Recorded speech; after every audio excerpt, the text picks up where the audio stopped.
Bienvenidos a un nuevo episodio de Midnoy. Felices de estar nuevamente acá en un nuevo episodio con un tema tremendamente interesante. Hoy vamos a hablar de mineral estratégico.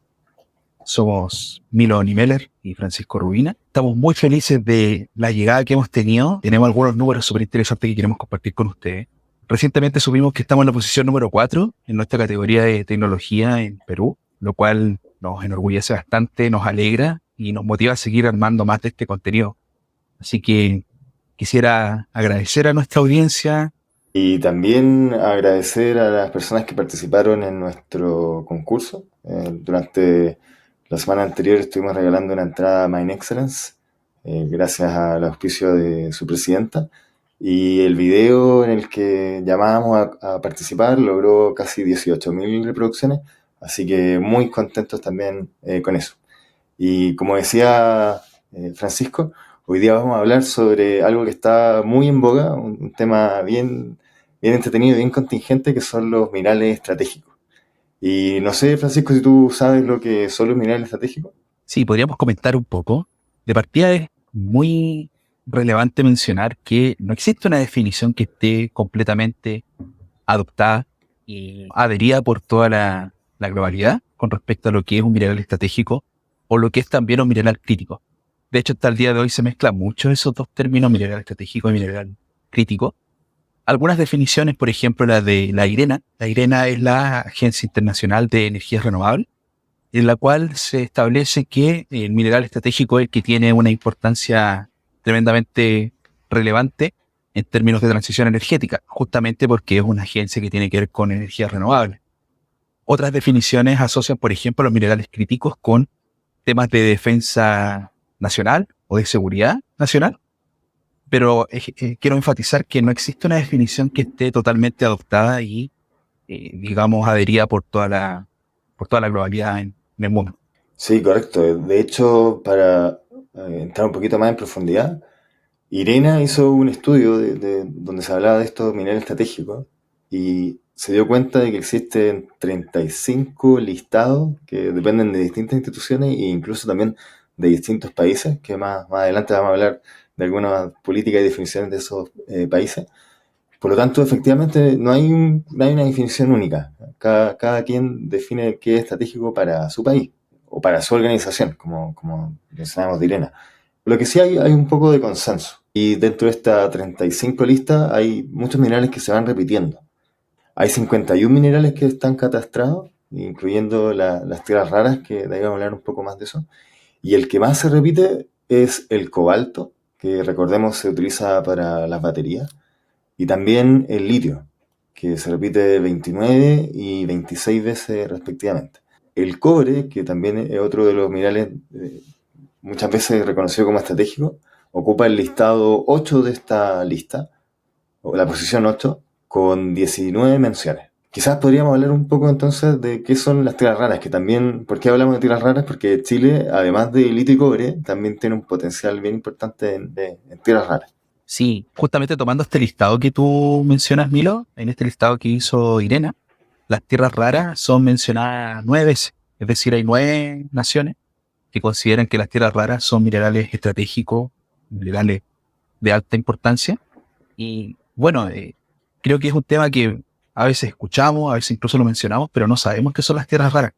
Básicamente las tierras raras son 17 elementos químicos que tienen una rareza única, de tal parecido que entre los distintos elementos de un mismo grupo químico hace que en la naturaleza estos elementos se tienden a encontrar juntos. Entonces eso hace que su extracción, eh, en un principio, en un inicio, resulte más fácil que a veces otros. Por ejemplo, sabemos que en el cobre, sobre todo en yacimientos acá en Chile, el cobre por lo general se encuentra en reservas que están asociadas a otros minerales y algunos minerales que pueden ser considerados impurezas incluso, que a veces cuesta la extracción.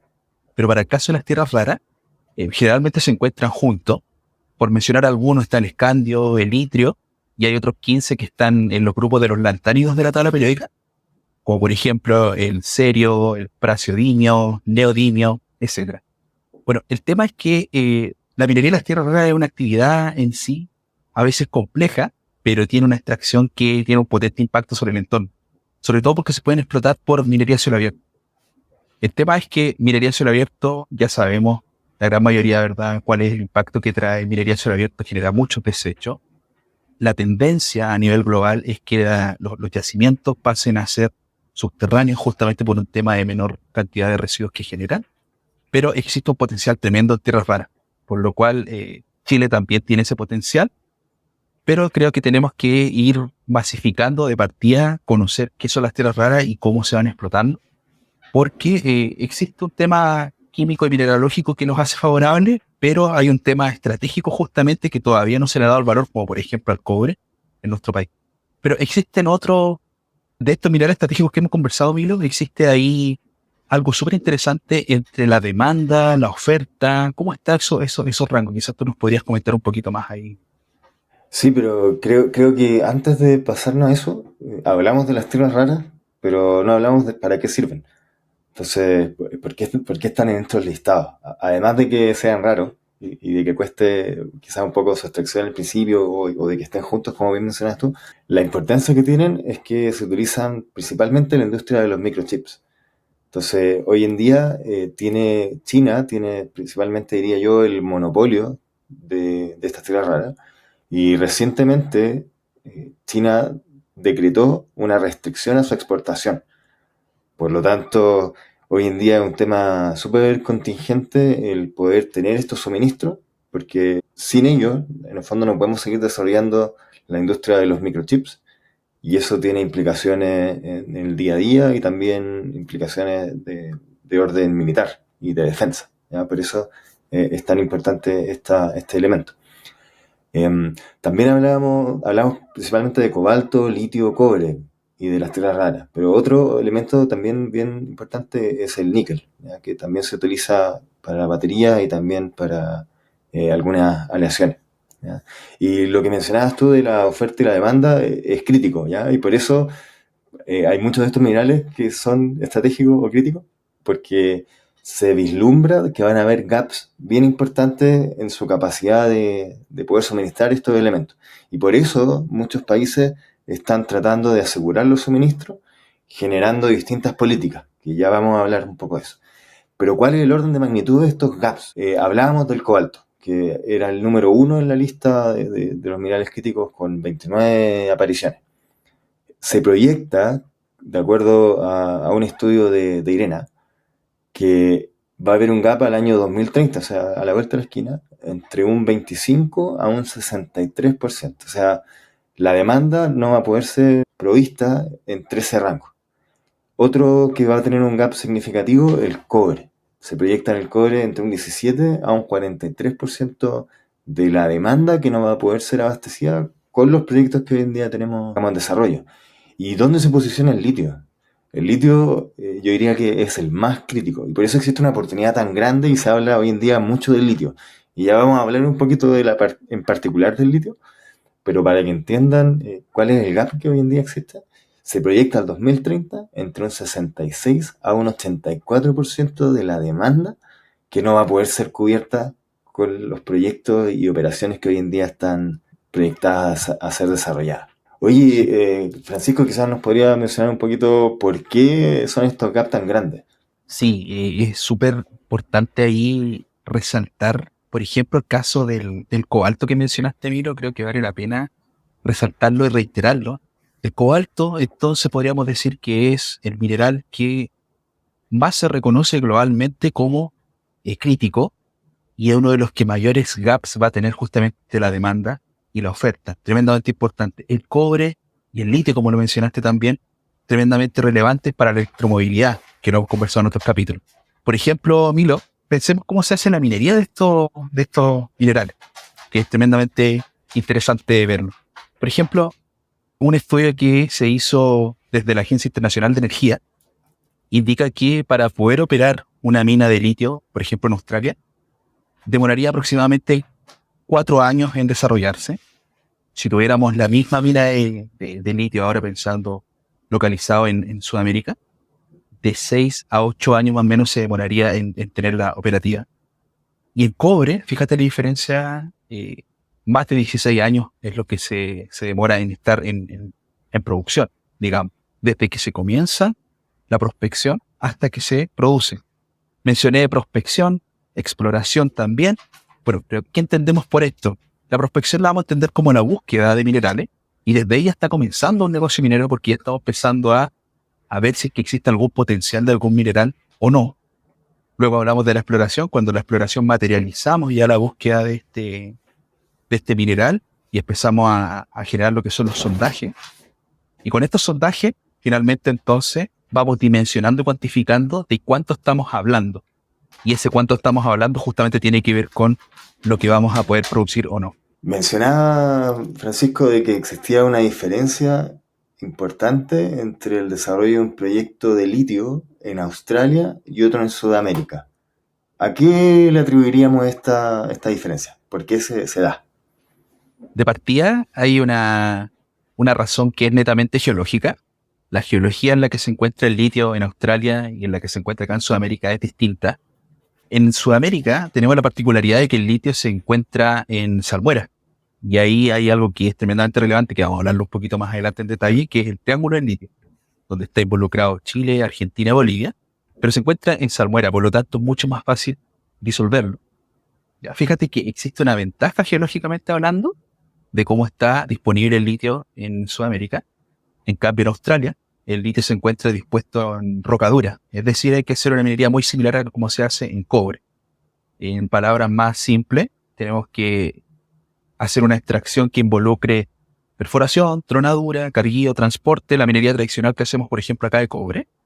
Sin embargo, el proyecto de explotación de litio en Australia, que tiene condiciones geológicas que hacen su extracción más compleja, demora menos que lo que se puede sacar acá en Sudamérica, y eso tiene mucho que ver con justamente un tema que vamos a hablar fuertemente hoy, que es las políticas y cómo habilitamos que este proyecto se pueda ejecutar o pueda darse la marcha para que explote libremente, ¿verdad? Sin tanta restricción. Oye, dentro también de los minerales estratégicos, otro criterio que se usa mucho para definir qué es un mineral estratégico, además de lo que hablamos inicialmente, es el concepto de transición energética y net zero, en definitiva, o descarbonización. Ahí también otro elemento súper relevante que hoy en día se dice que de alguna forma hasta compite con lo que podría ser el litio o las energías renovables tradicionales como fotovoltaica y eólica, es el hidrógeno, el famoso hidrógeno verde. Ahí quizás nos podrías comentar un poco más tú qué es el hidrógeno verde, cómo se obtiene, para qué se usa, cuáles son las potencias. Claro. Sí, tremendamente relevante hablar del hidrógeno verde en un contexto de descarbonización, sobre todo. Hemos hablado de que el litio tiene un tremendo potencial y básicamente, químicamente, una ventaja que tiene el litio es que es liviano. Está en el número 3 de nuestra tabla periódica, pero hay uno que está mejor posicionado, que es el hidrógeno. El hidrógeno es el más liviano de toda la tabla periódica, el que tiene peso molecular 1. Entonces, eso lo hace tener un potencial tremendo y además que tiene naturalmente una ventaja, que es el elemento más abundante en toda nuestra naturaleza, en todo nuestro planeta. El tema es que no se encuentra puro, sino que se encuentra por lo general asociado a oxígeno en forma de agua. Eso lo hace un poquito más difícil en su extracción, pero sin embargo existen sectores dispuestos en nuestro planeta que hacen que el hidrógeno verde sea una tremenda oportunidad. Sectores, por ejemplo, en los que se puede sacar un tremendo potencial de energía eólica y de energía solar. Por ejemplo, por decirte algunas potencias como las que tú me preguntabas recién, Milo, adivina, la primera potencia es Chile. Nosotros somos un país tremendamente largo, que en el norte tenemos el desierto más árido del mundo, tenemos una de las zonas que más sol le llega durante todo el año. En el sur tenemos las zonas con las corrientes de viento más importantes también, tenemos parte de la Antártida también, por lo tanto tenemos potencial en nuestros extremos de los dos tipos de energía con hidrógeno disponible. Y además tenemos el acceso al mar, digamos, que está a lo largo de toda nuestra costa. ¿Y por qué es importante el mar y por qué es importante el acceso a esta energía? Claro, es importante porque de partida, ¿qué queremos con todo esto nosotros? Nosotros lo que queremos hacer es cambiar la matriz energética. El hidrógeno se puede obtener de distintas formas. Por ejemplo, está el hidrógeno gris, que muchos no lo conocen, pero el hidrógeno que se extrae a partir de hidrocarburos. El problema es que este deja una huella de carbono tremendamente importante. Entiéndase como huella de carbono la cantidad de emisiones de carbono que está generando. Por lo tanto, el hidrógeno gris tiene mucho que ver con esa generación de hidrocarburos. Y existe también el hidrógeno rosa, por ejemplo, que tiene que ver con la generación de energía nuclear. Pero el hidrógeno verde se obtiene en particular a través de la electrólisis, que es un proceso electroquímico en el cual se puede obtener un hidrógeno verde con baja huella de carbono, entendiéndose de nuevo la huella de carbono como la cantidad de emisiones que genera. Y sobre todo si esa generación de la energía necesaria para partir el agua, que decíamos que era lo que necesitábamos hacer, partir el hidrógeno del oxígeno, eso se hace con electricidad, sobre todo si la fuente de esa energía es renovable, normalmente se habla de una huella de carbono cero, ¿ya? Porque no se emiten, no se queman combustibles fósiles para poder generar eso. Sí, Milo, tremendamente importante. O sea, tenemos potencial por todos lados. Chile es una tremenda potencia, pero ojo, no somos la única potencia. Existen otras potencias tremendamente importantes, como por ejemplo Italia, Marruecos, Argelia, Túnez, Egipto. Y me gustaría detenerme un poco a hablar ahí, Milo, de España. España tiene una posición estratégica que es tremendamente favorable en el futuro del hidrógeno verde, porque de partida España tiene varios factores, como por ejemplo tiene una infraestructura que ya está avanzada en términos de energías renovables, tiene una superficie bastante apta para poder trabajar el hidrógeno verde, tiene una ubicación estratégica que es tremendamente relevante porque es el puente natural entre África, donde están los sectores con mayor cantidad de sol que le llega, pensando en energía solar, y es el puente hacia Europa, es la entrada natural que hay hacia Europa, y además pertenece a la Unión Europea. ¿Por qué es tan relevante? Porque en Europa es donde están más avanzados en términos de transición energética, pero hay un país aún más relevante, Milo, y me gustaría contarte que es Francia. Y Francia tiene dos cosas que lo hacen tremendamente relevante. Primero tiene el Acuerdo de París, pensando en el 2050, y además generó el corredor de energía limpia para el 2030 más relevante en Europa que el H2Med. Y en este Acuerdo de París, Milo, hay una meta súper relevante que tiene que ver con la baja de temperatura global en el planeta, y ahí quizás tú nos podrías contar un poquito qué dice el Acuerdo de París con respecto a esto, porque es relevante hablarlo.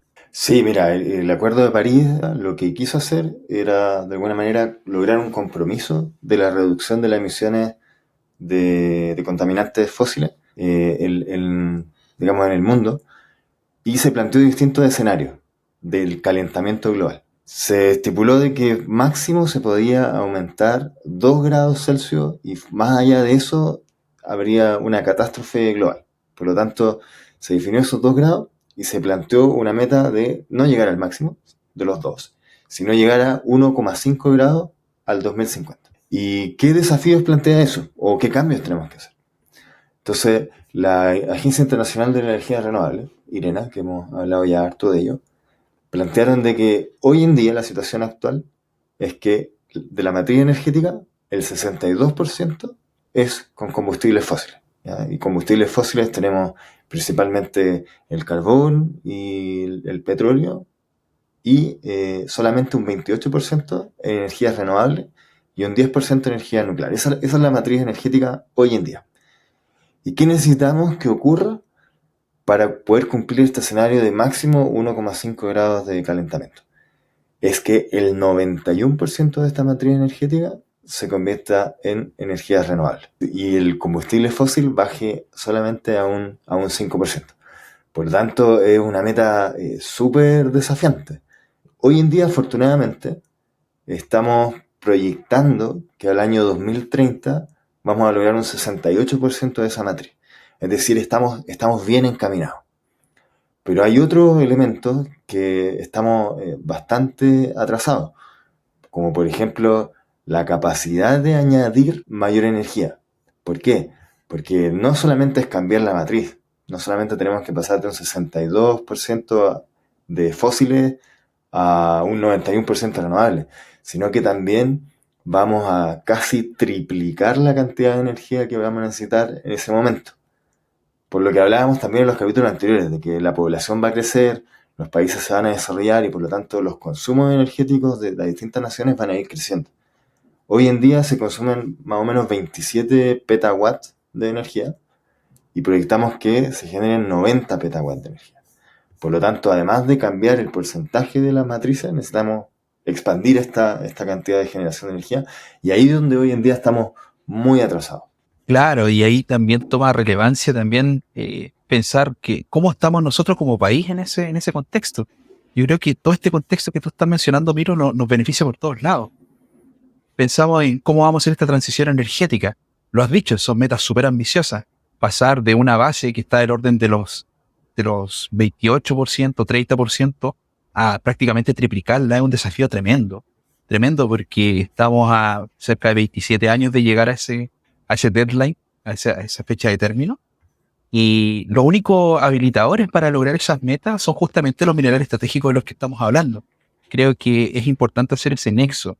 Y pensemos, por ejemplo, en electromovilidad. Ya mencionamos en capítulos anteriores que, por ejemplo, en electromovilidad para un vehículo eléctrico teníamos necesidad mucho más imperante de litio, pero también eso beneficiaba la extracción de cobre. Por lo tanto, como país, estratégicamente, nos posicionamos muy bien. Si vemos hidrógeno verde, como lo hemos conversado, ya hablamos del potencial que tenemos. Por lo tanto, como país para este desafío, somos protagonistas y tenemos la oportunidad de aprovecharla, pero me gustaría ahí que lo revisáramos más en detalle, Miro, hablando un poquito más de este mineral tan importante que es el litio. De todas maneras, de hecho, el paso es bastante natural. Para lograr este 91% del uso de la energía renovable, lo hablábamos también en unos capítulos anteriores. El problema que tiene la energía renovable es que no son una matriz constante en el tiempo. Es decir, los paneles solares no operan de noche, porque no existe el sol. El viento no corre o no sopla a la misma velocidad todo el tiempo. Entonces, son matrices que van fluctuando. ¿Y cómo se regula esa matriz? Almacenando la energía, para que podamos almacenar los excedentes durante el día, por ejemplo, en paneles solares, y almacenemos esa energía para la noche y podamos utilizarla la noche. ¿Y cómo se almacena hoy en día la energía? Principalmente a través de las baterías de litio, de ion litio. Y si proyectamos de acuerdo a lo que dice Irena, de cuál va a ser la penetración de estas tecnologías, la industria de los automóviles al 2050, cuando tenemos que cumplir este 1,5 grados, la penetración que se proyecta es del 100%. ¿Y por qué 100% tan agresivo? Porque también recordemos que hay muchos países que ya han prohibido derechamente la fabricación de automóviles a combustión fósil, a contar de... Los años varían, pero desde el 2030 a 2035 ya la mayoría de los países, sobre todo en la Unión Europea, en Estados Unidos, incluso Chile, Chile también proyectó al año, si no me equivoco, 2035, ya no se van a producir estos autos. Entonces todos los vehículos van a tener esta batería de ion litio. Y a nivel de almacenaje de la energía, que era lo que recién hablábamos, también se proyecta que va a haber una penetración entre el 70 al 84% de todas las infraestructuras de distribución de energía van a contar con estos elementos a eso nivel. Por lo tanto, ahí empezamos a ver por qué el litio se convierte en algo tan crítico y en algo que tenemos que lograr abastecer en muy poco tiempo. Correcto. Entonces conversemos de litio, Milo. Te invito a que hablemos de litio y quizás podríamos partir conversando de los usos del litio, Milo. Hemos hablado que el litio permite, por sobre todo, almacenamiento energético y ese es su principal rol. Pero hace poco nosotros hemos sido convocados nacionalmente por una estrategia nacional del litio. Entonces, tomando lo que dice esta estrategia nacional del litio, ellos definieron 3 usos estratégicos. El primero tiene que ver con almacenamiento de energía a través de uso de baterías eléctricas y sales para acumuladores termosolares, justamente como tú lo mencionabas recién. El segundo uso estratégico que definieron la Estrategia Nacional del Litio tiene que ver con la contribución a la eficiencia energética mediante su utilización en aleaciones livianas y resistentes para aviones, barcos y rodados, como son las de aluminio y litio, como un ejemplo de esta aleación. Y el tercer uso estratégico tiene que ver con ser el elemento clave para la producción de tritio, que es el combustible más importante en la fusión nuclear. Por lo tanto, también se ve un uso entrecruzado con generación de energía nuclear desde el litio para esta estrategia nacional del litio a nivel país. Existen competidores ahí, Miro, también, y es muy interesante que hablemos de algunos competidores. Quizás tú nos podrías comentar algunos y tiene que ver mucho también con la interacción que hemos tenido con nuestro público. Justamente acá un usuario de nuestras redes sociales, un seguidor, René González, nos comentó con respecto a esto, pero háblanos, Milo, un poquito de estos competidores. Hay uno que es súper interesante y conversar un poquito. Sí, o sea, de partida, un competidor es directamente lo que hablábamos recién del hidrógeno. ¿Ya? Entendamos que el hidrógeno también se almacena, tiene desafíos bien importantes en temas de almacenamiento y eso diría yo que ha sido uno de los grandes elementos que dificultan su masificación, ya que recordemos, el hidrógeno es altamente explosivo y hoy en día se transporta mezclándose con amonio y de esa forma se convierte en líquido y se envía, pero también ahí hay unos desafíos para poder luego quitar el hidrógeno de esta mezcla de amonio y poder producirlo. Pero dentro de los competidores principales y lo que mencionaba René en nuestro Instagram, están las baterías de sal. ¿Y cuál es la gracia de las baterías de sal? Es que almacenan la energía directamente en la sal en forma líquida y la liberan cuando se necesita. Pero lo que produce es que hoy en día el costo de producir estas baterías de sal es muy alto porque es una tecnología que hoy en día está muy incipiente, ¿ya? Por lo tanto, si bien podría llegar a ser un competidor, hoy en día las economías de escala no dan. Es como cuando hablábamos de hace muchos años del grafeno, ¿ya? Que se hablaba de que el grafeno iba prácticamente a destruir la industria del cobre y vemos que eso no ha sido así ni tampoco va a ser así en los próximos 30 años o quizás más, porque las tecnologías se demoran en poder evolucionar hasta un nivel en que son económicamente viables, seguras y confiables. Y hoy en día el litio está posicionado en ese nivel.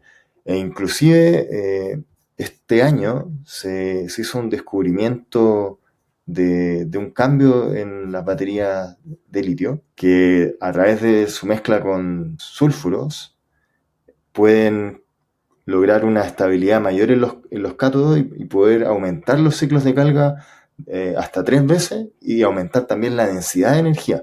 Es decir, si bien han aparecido muchos competidores, entre ellos las baterías de sal fundida, hoy en día el litio tiene mucho potencial con lo que existe y con las tecnologías que estamos desarrollando a partir del litio. Por lo tanto, no se ve, la verdad, una gran amenaza en el litio, por lo menos en los próximos 20 años.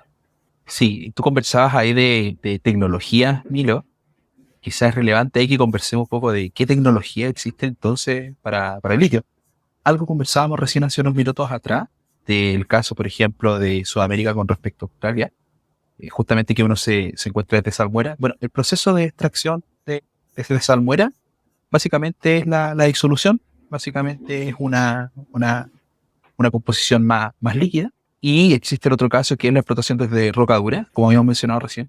Pero hay una tecnología incipiente que está también trabajándose que se le conoce por su sigla DLE, que es la extracción directa de salmuera.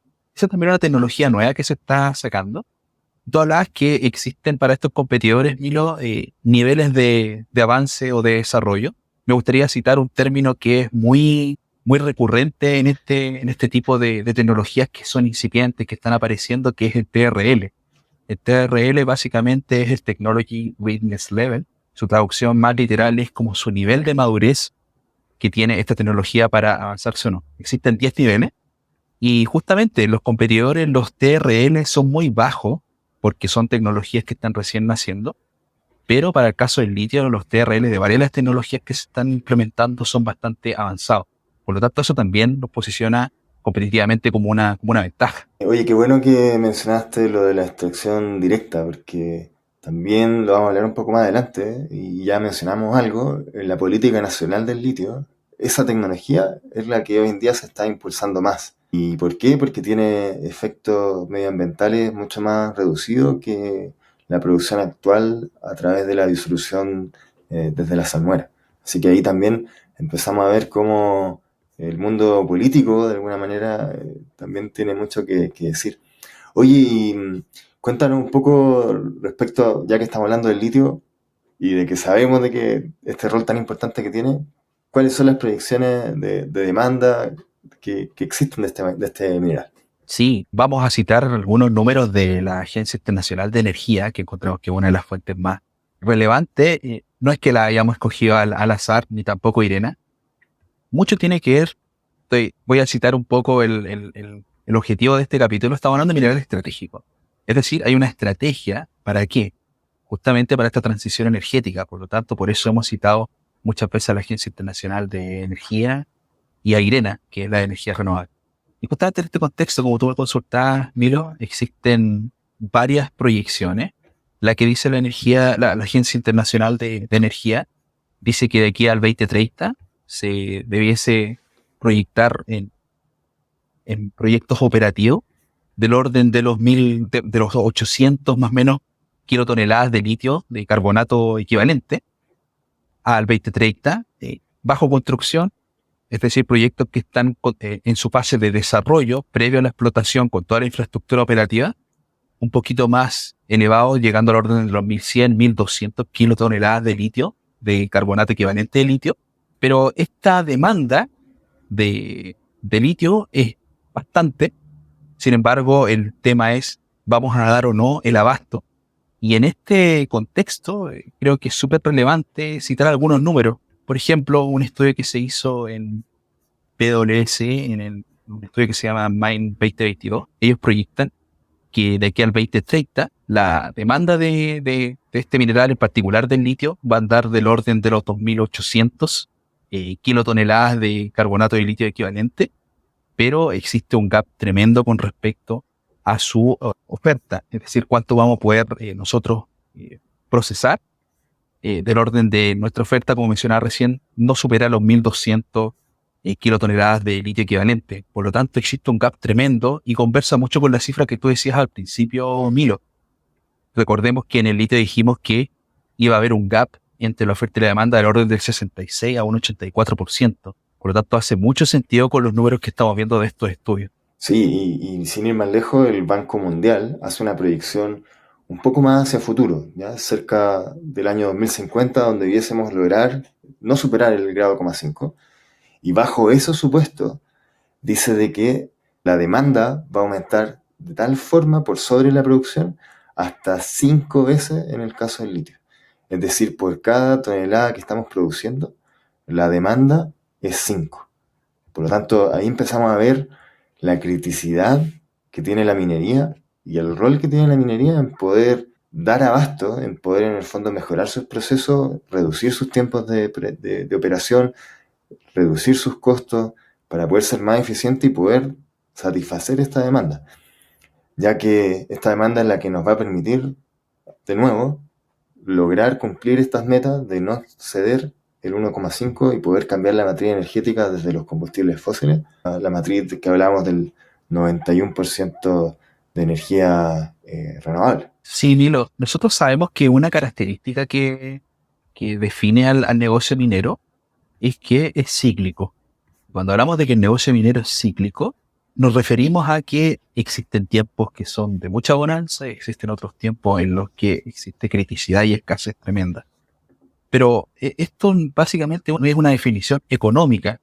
Por ejemplo, nuestra minería en el cobre ha tenido años que son tremendamente fuertes, en que hemos estado muy bien, pero ha habido otros años en los que no hemos andado bien. Y esto básicamente se debe a que nuestro negocio de minería depende de muchos factores. Entre eso está, por ejemplo, el tonelaje, la ley, entendiéndose por ley la calidad del mineral.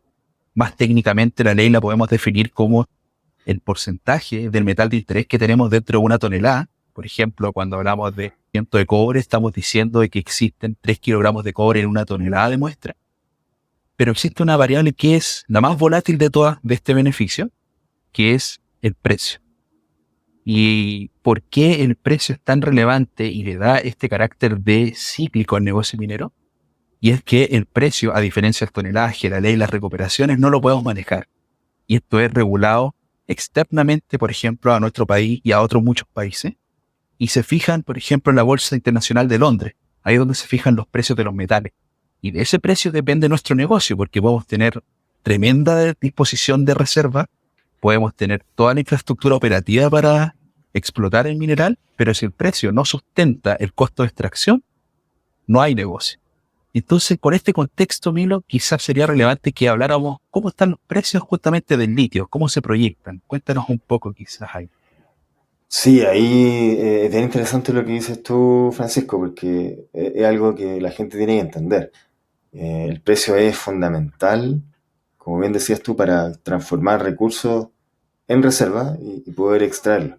porque si el precio no justifica que se pague la producción, simplemente no se produce. ¿Y qué es lo que ha pasado en el litio?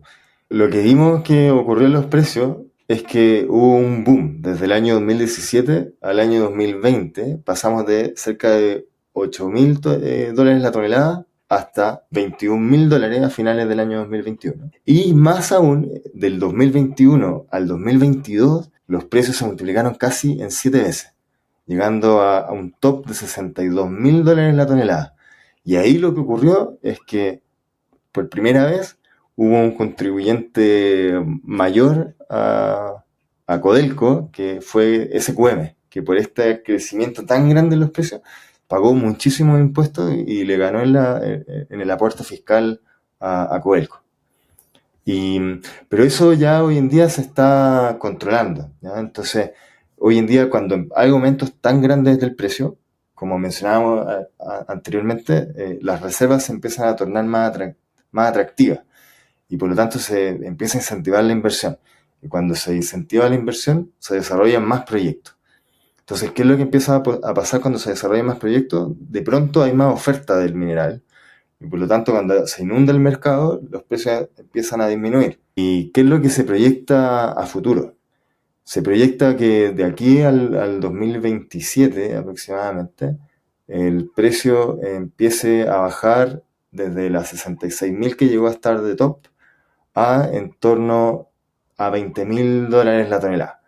Es decir, ya va a empezar una normalización y vamos a volver a los precios que podríamos decir de equilibrio que teníamos a finales del 2020. Sí, qué relevante que hayas mencionado ahí, Milo, el tema de Codelco y SQM, porque justamente hace unas semanas atrás los directores de Codelco, el ex director y el actual director de la mesa ejecutiva, conversaban de esto, cómo veían que Codelco se proyectaba en función, por ejemplo, del boom del litio, y justamente el ex director mencionaba que el litio del boom ya no lo aprovechamos. Tú acabas de decir su boom, esa multiplicación de hasta casi 7 veces que tuvo el precio del litio, no lo aprovechamos y lo aprovechó Australia, con todas las limitaciones que acabamos de conversar hace poco, con una disposición geológica, mineralógica que no lo beneficia, con menos cantidad de reserva, nosotros teniendo todo el potencial que tenemos, no lo aprovechamos. Ya hubo un primer boom que no tomamos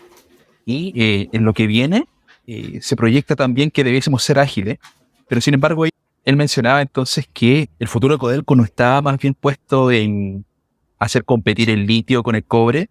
Justamente es importante resaltar eso, no son competidores para nada, son proyectos aparte. El futuro de Codelco estaba más puesto en proyectos estructurales. Y estos proyectos estructurales básicamente son habilitar toda la infraestructura necesaria para que proyectos emblemáticos y gigantes, que son el futuro de Codelco, como Chuquicamata Subterránea y Teniente, en el Nuevo Ariel Mina, sean los que sustenten el futuro de Codelco, como proyectos estructurales. Y otra cosa, ellos mencionaban, es el litio. Prepararse con un rol activo de Codelco para poder hacerlo. Y en este contexto, Milo, quizás sea relevante también ver, ok, cómo está nuestra reserva, cómo está nuestra producción, cómo estamos posicionados nosotros en términos del litio. Hablamos en algún momento, Milo, del triángulo del litio. Quizás sería relevante que nos hablaras tú un poquito qué es el triángulo del litio, quiénes lo conforman, cómo estamos. Sí, mira, se le conoce al triángulo del litio a un verdadero triángulo que se produce entre Bolivia, Argentina y Chile, que es donde están los principales salares, ya que hablábamos de que en Chile el litio se presenta en forma de salmuera dentro principalmente de los salares. ¿Cuáles son los salares? El salar de Atacama, principalmente, ahí es donde está la mayor cantidad de las reservas, y quien tiene la mayor reserva es Bolivia, con aproximadamente 23 millones de toneladas de litio, que es aproximadamente el 25% del total. Le sigue Argentina con 17 millones, 23%. Tercero entra Chile con 9 millones o un 11% de las reservas globales. Es decir, el triángulo del litio de estos tres países conglomeran aproximadamente entre un 50 a un 55% de las reservas globales. En el resto del mundo, los principales reservas están en Estados Unidos con un 9%, Australia con un 8% y China con un 6%. Pero ¿qué es lo que ocurre? Y tú lo mencionaste un poco también recién, Francisco, que Si vemos en la producción, porque eso son las reservas, eso es cuánto litio tenemos. Pero si vemos en la producción, ocurre algo muy, podríamos decir, particular o peculiar. De que pese a que nosotros tenemos las reservas principales, y sobre todo Bolivia, quien produce más litio es Australia. ¿Ya? Australia produce, con datos actualizados a este año, aproximadamente el 47% del litio en el mundo es producido por Australia, que solamente tiene el 8% de las reservas. Chile es el segundo con un 30%, le sigue China con un 15% y Argentina cerca del 5%. Y recordemos, Bolivia era el número uno y sin embargo no figura prácticamente en el listado. Y eso te habla de la importancia que tienen las políticas para poder incentivar los desarrollos. Y ahí quizás tú, Francisco, nos podrías comentar un poco de este aspecto tan relevante. Sí, claro. O sea, las políticas son un tema tremendamente importante y es casi decidor para ver qué pasa con la explotación de un mineral. Hace unos minutos atrás citábamos a lo que dice la Estrategia Nacional del Litio. Bueno, como política, esta Estrategia Nacional del Litio tiene definiciones estratégicas. Te las voy a mencionar. Una de las definiciones estratégicas que ellos tienen es el involucramiento del Estado en todo el ciclo industrial, muy parecido a lo que pasa con Codelco. Creación de capacidades. Hay un foco importante ahí en generar capacidades para habilitar nuevas tecnologías. Asociación público-privada, es decir, involucrar tanto entidades públicas como, por ejemplo, algunos actores del gobierno, del Ministerio de Minería, con otras privadas. Fortalecer el marco institucional. Y por último, un alto foco en sostenibilidad social y territorial, es decir, involucrar a las comunidades. Entonces, fíjate que hay un tinte bastante enfocado hacia una participación activa del Estado. Y en este contexto, Milo, se fijaron hitos para colocar metas, digamos, 2023 y 2024. Te los comento. Primero, que crear un comité estratégico de litio y salares. Ojo, litio y salares, porque justamente nuestra geología, como has mencionado, está dispuesta en salares. Iniciar un proceso de diálogo y participación, es decir, que la comunidad pueda participar más activamente en la definición de la explotación del litio. Importantísimo el tercer punto que ellos definen como hito de aquí al 2024, que es crear la empresa nacional del litio, muy similar a lo de Codelco nuevamente. También está considerado como un hito al 2024 crear una red de salares protegidos y en aquellos salares que están en régimen de explotación, asegurar el uso de tecnologías de bajo impacto ambiental, es decir, muy alineado con la sustentabilidad. Nuevamente modernizar el marco institucional. Fíjate en este, Milo, que es tremendamente importante, crear un instituto tecnológico y de investigación público del litio y salares.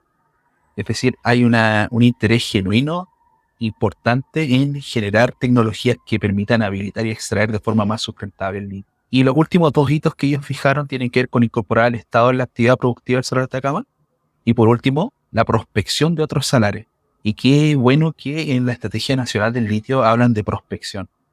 Porque económicamente sabemos que la minería es un negocio y hay muchas diferencias entre prospectar y explorar. Prospectar es de un costo mucho menor si lo comparamos con respecto a explorar. Por decirte algunas cifras, Milo, el metro de sondaje de diamantina, es decir, con coronas que son formadas con diamante para poder sacar muestras de mineral, anda del orden de los 100 a los $150. La prospección ni siquiera se acerca a estos números. Entonces, qué bueno que desde una estrategia nacional del litio estén pensando en primero prospectar y ver dónde podría existir potenciales anomalías que representen más presencia de litio, pero pareciera ser que el litio que hay está bien. El tema es, explotémoslo, ¿verdad? Y algunas cosas ahí, Milo, que nos permiten a veces o nos bloquean, tiene mucho que ver con la carga tributaria, los royalties. Quizá ahí tú podrías hablar un poquito más. ¿Qué pasa con estas cargas tributarias que a veces bloquean este tremendo potencial que tenemos en reserva? Sí, bueno, lo hablábamos un poco de las diferencias de producción entre Australia, por ejemplo, Chile y Bolivia. Se empiezan a surgir porque unos tienen políticas ya desarrolladas y otros están todavía desarrollando. Y también tiene que ver, como bien mencionabas tú, con las cargas tributarias. Hoy en día en Chile se aprobó el proyecto de royalty minero. ¿Y cómo nos posiciona eso con respecto al mundo? hoy en día la carga tributaria va a quedar aproximadamente en un máximo de un 46,5% a la gran minería y un 45,5% para el resto de las mineras. Y eso, si lo comparamos con la carga impositiva del resto de nuestros competidores, por ejemplo, el mismo que citábamos de Australia, ya nos quita competitividad, porque Australia tiene una carga equivalente al 45%. Y otro competidor muy importante en lo que es minería, sobre todo cobre, viene a ser Perú, que tiene una carga impositiva máxima del 41%. Otra nación que hoy en día también está generando políticas específicas del litio, que podríamos compararnos, es México, y ellos tienen una carga impositiva del 42%. Es decir, hoy en día con el nuevo royalty aprobado nos estamos posicionando como país como una de las cargas impositivas más altas del planeta. ¿Y eso qué es lo que produce este involucramiento, digamos, un poco quizás excesivo, podríamos llamarlo, o más intensivo del Estado? Es que primero los proyectos se encarecen y segundo los proyectos también se hacen más difíciles de realizar, ya que tenemos un socio que no tiene las mismas velocidades que las empresas privadas y eso dificulta el desarrollo. ¿Qué es lo que está pasando, por ejemplo, en Argentina? Argentina, si bien tiene un Estado que se involucra mucho en muchas cosas, en lo que es minería, no tiene una estrategia de ser partner productivo, sino que los proyectos hoy en día en Argentina son netamente privados y pagan sus tributos y pueden desarrollar la industria. Por eso hoy en día Argentina en litio está creciendo a velocidades muchísimo más grandes que Chile. Y también tenemos, por supuesto, el caso contrario o el anteejemplo de Bolivia, que también el litio está declarado como un elemento relevante para ellos. Sin embargo, por sus problemas políticos, no han podido desarrollar una política para su extracción y por lo tanto, pese a tener las reservas más grandes del planeta, ni siquiera figuran como uno de los productores relevantes. Entonces, ahí quizás, Francisco, tú podrías mencionarnos, además del mundo tributario o impositivo, hablar un poco de cómo se estructura esto volviendo al origen, ¿ya? Porque hoy en día nosotros estamos hablando sobre política del litio y tenemos la política, podríamos decir, nacional también del cobre, pero estamos bajo el alelo de estos minerales estratégicos. Entonces quizás podrías comentarnos cómo está el mundo respecto a estos minerales estratégicos, porque en Chile recordemos que no tenemos política de minerales estratégicos aún, solo del cobre y solo del litio. Así que cuéntanos, Francisco, cómo estamos con respecto al mundo. Sí, mira, súper relevante conversar de algunos países. Partamos por nuestro principal competidor en términos de litio. Muy relevante lo que ha hecho Australia.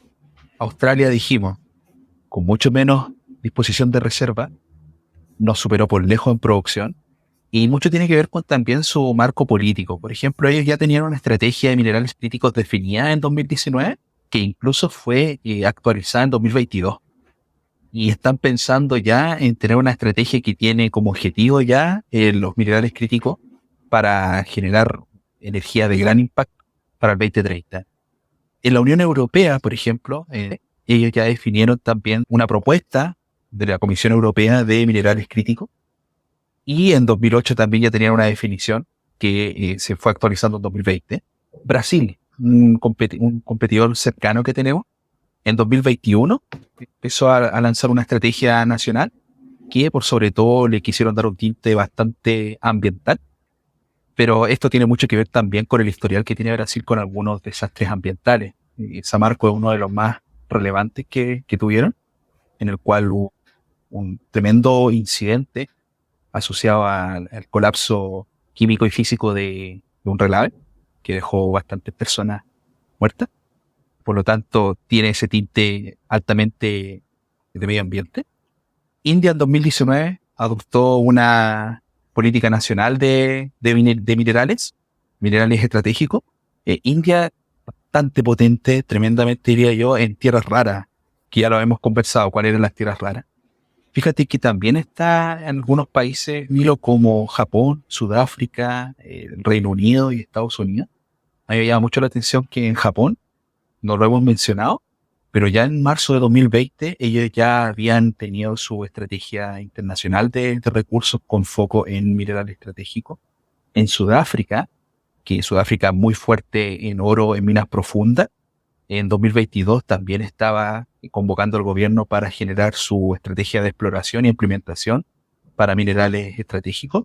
Y como mencionábamos, el Reino Unido en 2022 también asoció su definición de estratégica de minerales críticos, al igual que Estados Unidos en 2017. Pero quizá ahí, Milo, ya viendo barrido, digamos, el contexto global, existen algunas barreras y soluciones con respecto a estas políticas. Y quizá para irle dando un cierre a esto, Milo, ¿podrías tú comentarnos de qué tratan estas barreras, estas soluciones, qué establecen infraestructura, política, etcétera? Sí, si vemos casi todas las políticas han sido desarrolladas, son bastante nuevas, o sea, no hay políticas más antiguas de 20 años. Europa, yo diría, el más pionero en esto, que el 2008 hizo su primera iniciativa, pero la mayoría fueron en los últimos 5 años. O sea, hablábamos de que la gran mayor parte es del 2017 en adelante, y Chile tampoco, bueno, y Chile está un poquito más atrasado. Estamos recién generando las políticas de los elementos que nosotros consideramos más, quizás tenemos más potencial de mercado, que el cobre y el litio, pero estamos un poco más atrás respecto de su regulación, de todos los minerales estratégicos que hablábamos al inicio. Pero, como bien decías tú, Francisco, hay barreras. Principalmente estas barreras se dividen en tres grandes pilares. Primero, en habilitar la infraestructura para poder conectar las distintas fuentes de energía renovable a los mercados. ¿Y eso qué significa? Que tenemos que generar redes de distribución y almacenamiento, que hoy en día no dan abasto. Es decir, tenemos que, por ejemplo, si nos vamos al caso de Chile, tenemos que lograr conectar de alguna forma la energía renovable que se está produciendo en el norte de Chile con la necesidad principal que está en la zona central. Ya hemos tenido algunas interconexiones de grandes circuitos conectados, que está de hecho el circuito conectado central, pero tenemos que avanzar aún más en eso, y a nivel global existe una gran barrera de poder dar solución a este elemento. En los temas políticos no existe hoy en día un criterio bien claro, lo hablábamos al inicio de este capítulo, de cuáles son los minerales estratégicos. Por lo tanto, tampoco hay políticas bien claras en cada uno de los países, y cada país va avanzando de una manera independiente. Y tampoco se le presta mucha atención a los factores socioeconómicos que podrían tener el desarrollo de estos distintos elementos en la generación de hubs. ¿Y qué genera eso? Un impacto directo al tercer pilar, que también tú lo comentaste un poco, Francisco, que tiene que ver con las habilidades de la gente. Lo comentaste dentro del marco del desarrollo de la política del litio, de generar capacidades y conocimiento en la gente. Ese es un gap que no solamente está en Chile, sino que está en todo el mundo. Es decir, tenemos que cambiar, junto con cambiar la materia energética desde los combustibles fósiles a los combustibles renovables, o más bien fuentes renovables. Para lograr esa transición también tenemos que entrenar a la gente y cambiarles también las habilidades que hoy en día son buenos en, por ejemplo, en petróleo. Tenemos que cambiarlos a que sean buenos en litio, ¿ya? Y eso genera gaps en el conocimiento y en las habilidades que tienen que ser resueltos. Entonces, yo diría que esas son las principales barreras, y quizás tú podrías mencionarnos cuáles crees tú que son las soluciones o las oportunidades que tenemos para dar solución a esas barreras.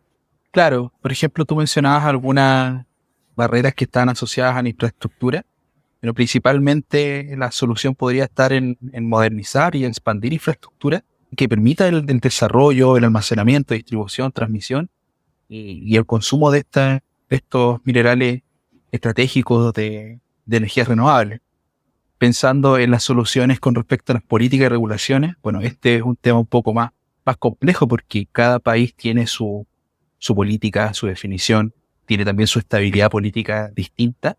Por lo tanto, la solución podría estar enfocada en generar un marco regulatorio global que pudiera ser, digamos, convenido y reconocido por varias naciones que tengan objetivos estratégicos similares. El tema es que, volviendo al origen de este capítulo, es que los minerales estratégicos no tienen una definición que esté adoptada por todos los países, por lo tanto, políticamente no podemos esperar mucho más. No sabemos cuáles son todos los minerales críticos, mencionamos algunos ejemplos, pero políticamente está difícil que lo tengamos. Y pensando justamente en las habilidades y las capacidades institucionales, Milo, la solución básicamente puede estar enfocada a desarrollar planes de formación, generar habilidades específicas que estén con alto foco en energía y en transición energética, potenciar el conocimiento. Creo que en ese foco la Estrategia Nacional del Litio está bien embarcada porque tenía la generación, por ejemplo, de un instituto tecnológico, tenía la generación de algunas asociaciones con respecto a litios y salares. Entonces, hay foco en potenciar habilidades y hay foco también en potenciar capacidad institucional. Creo que está bien alineado, pero es una incógnita ver cómo lo vamos a ejecutar y qué tan adheridos vamos a estar a esta estrategia nacional, que pinta bien, pero vamos a ver cómo vamos, porque de nuevo existe un gap tremendo entre la demanda y la oferta, lo que estamos entregando. Muy probablemente nos va a costar mucho llegar, pero tenemos que ser productivos. Productividad es un tema tremendamente relevante, tenemos que ser eficientes y por sobre todo tenemos que ser sustentables. Sí, bueno, dentro del capítulo hablamos de varias cosas.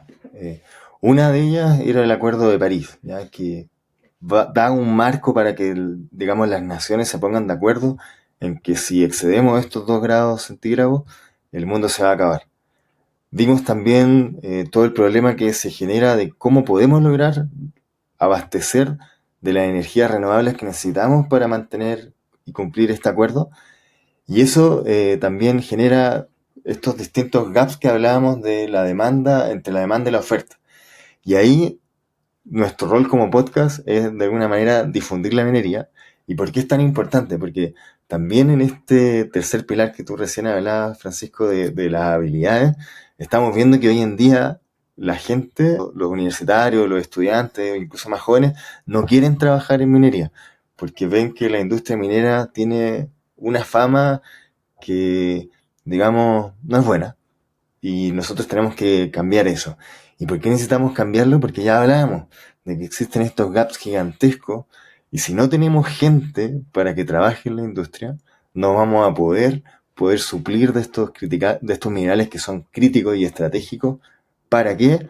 Para cumplir el Acuerdo de París y con eso lograr en definitiva salvar el mundo y poder asegurarnos de que vamos a poder vivir tranquilos nosotros, nuestros hijos y nuestros nietos. Así que, bueno, ojalá hayan disfrutado de este capítulo. Lo preparamos yo diría, con harto cariño. Entregamos mucha información que yo creo que va a ser muy relevante para que puedan formarse también una opinión un poco más fundamentada en torno a datos y estudios que se han realizado al respecto. Y junto con Francisco estamos preparando una sorpresa de traer un invitado que es experto en estos temas, que nos va a acompañar, donde vamos a poder entrar en un poquito más, o más bien, en mucha mayor profundidad y tener también una mirada mucho más desde la experiencia y desde el conocimiento y desde la práctica. Así que los dejamos invitados a compartir nuestro episodio y de esa forma poder llegar a más personas y cumplir nuestra meta de difundir la minería dentro de la población y despertar el interés y mostrar de que se están haciendo cosas innovadoras, de alta tecnología, de alto potencial y que la minería es fundamental para poder cumplir los acuerdos y poder salvar en definitiva el planeta. Justamente, Milo, sin minería no hay futuro. Así que acompáñanos con Minoid a descubrir la minería del futuro.